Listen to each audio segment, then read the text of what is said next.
not. All that Mrs. Bennet, however, with the assistance of her 5 daughters, could ask on the subject was sufficient to draw from her husband any satisfactory description of Mr. Bingley. They attacked him in various ways, with barefaced questions, ingenious suppositions, and distant surmises, but he eluded the skill of them all, and they were at last obliged to accept the second-hand intelligence of their neighbour, Lady Lucas. Her report was highly favourable. Sir William had been delighted with him.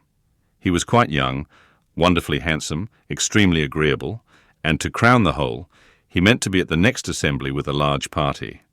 Nothing could be more delightful.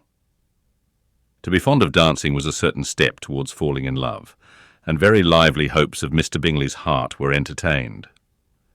"If I can but see one of my daughters happily settled at Netherfield," said Mrs. Bennet to her husband, "and all the others equally well married, I shall have nothing to wish for." In a few days Mr. Bingley returned Mr. Bennet's visit, and sat about 10 minutes with him in his library. He had entertained hopes of being admitted to a sight of the young ladies, of whose beauty he had heard much. But he saw only the father. The ladies were somewhat more fortunate, for they had the advantage of ascertaining, from an upper window, that he wore a blue coat and rode a black horse.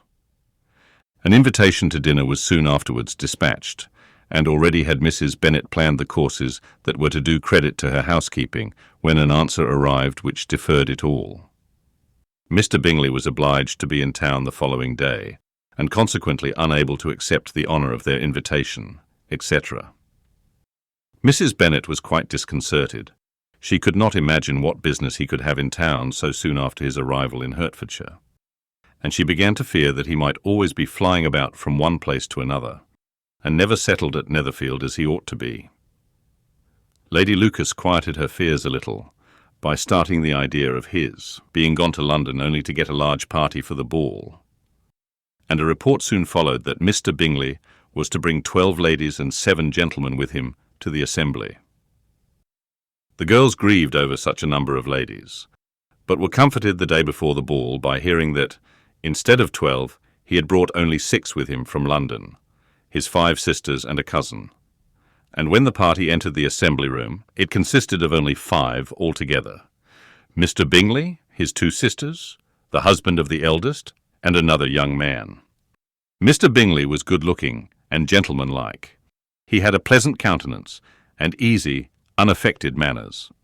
His sisters were fine women, with an air of decided fashion. His brother-in-law, Mr. Hurst, merely looked the gentleman.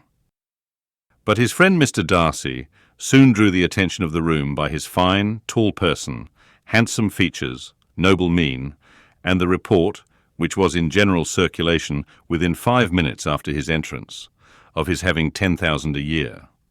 The gentleman pronounced him to be a fine figure of a man. The ladies declared he was much handsomer than Mr. Bingley, and he was looked at with great admiration for about half the evening, till his manners gave a disgust which turned the tide of his popularity. For he was discovered to be proud, to be above his company, and above being pleased, and not all his large estate in Derbyshire could save him from having a most forbidding, disagreeable countenance, and being unworthy to be compared with his friend.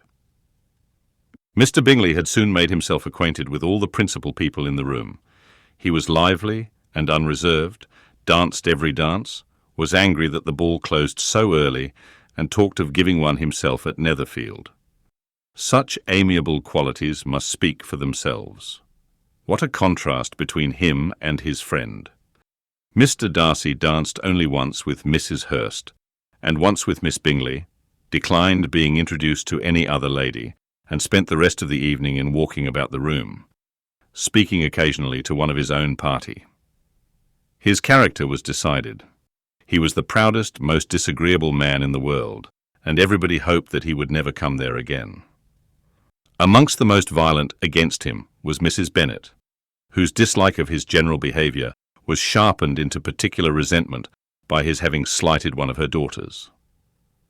Elizabeth Bennet had been obliged, by the scarcity of gentlemen, to sit down for 2 dances, and during part of that time Mr. Darcy had been standing near enough for her to overhear a conversation between him and Mr. Bingley, who came from the dance for a few minutes to press his friend to join it.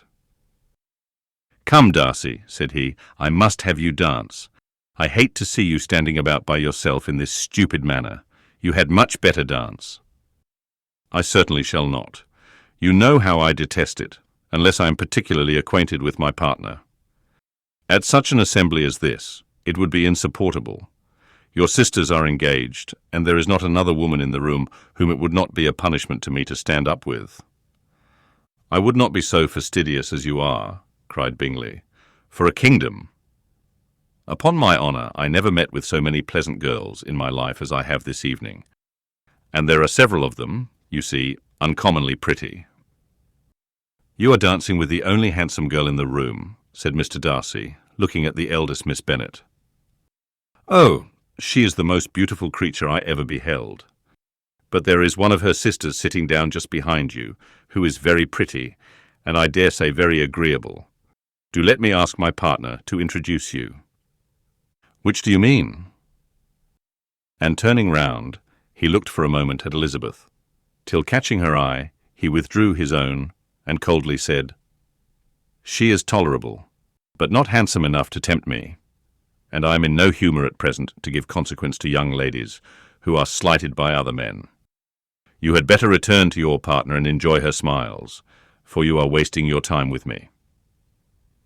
Mr. Bingley followed his advice. Mr. Darcy walked off, and Elizabeth remained with no very cordial feelings towards him. She told the story, however, with great spirit among her friends, for she had a lively, playful disposition, which delighted in anything ridiculous. The evening altogether passed off pleasantly to the whole family. Mrs. Bennet had seen her eldest daughter much admired by the Netherfield party.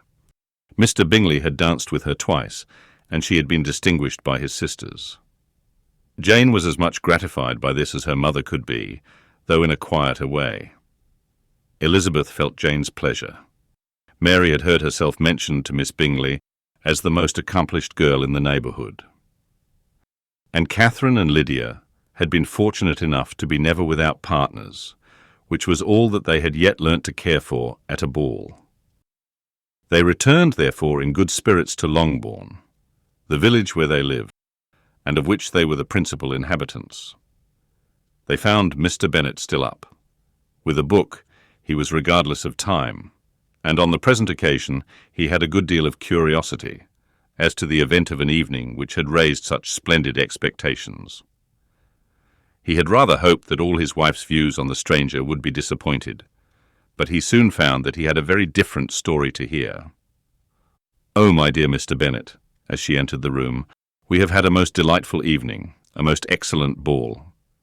I wish you had been there. Jane was so admired, nothing could be like it. Everybody said how well she looked, and Mr. Bingley thought her quite beautiful, and danced with her twice. Only think of that, my dear, he actually danced with her twice. And she was the only creature in the room that he asked a second time. First of all, he asked Miss Lucas. I was so vexed to see him stand up with her. But, however, he did not admire her at all. Indeed, nobody can, you know, and he seemed quite struck with Jane as she was going down the dance. So he inquired who she was, and got introduced, and asked her for the two next. Then, the 2/3 he danced with Miss King, and the 2/4 with Maria Lucas, and the 2/5 with Jane again, and the 2/6 with Lizzie and the boulanger. "If he had had any compassion for me," cried her husband impatiently, "he would not have danced half so much. For God's sake, say no more of his partners. Oh, that he had sprained his ankle in the first dance." "Oh, my dear," continued Mrs. Bennet, "I am quite delighted with him. He is so excessively handsome, and his sisters are charming women. I never in my life saw anything more elegant than their dresses. I dare say the lace upon Mrs. Hurst's gown—" Here she was interrupted again. Mr. Bennet protested against any description of finery. She was therefore obliged to seek another branch of the subject, and related, with much bitterness of spirit and some exaggeration, the shocking rudeness of Mr. Darcy. "But I can assure you," she added, "that Lizzie does not lose much by not suiting his fancy, for he is a most disagreeable, horrid man, not at all worth pleasing, so high and so conceited that there was no enduring him. He walked here, and he walked there, fancying himself so very great, not handsome enough to dance with. I wish you had been there, my dear, to have given him one of your set-downs. I quite detest the man.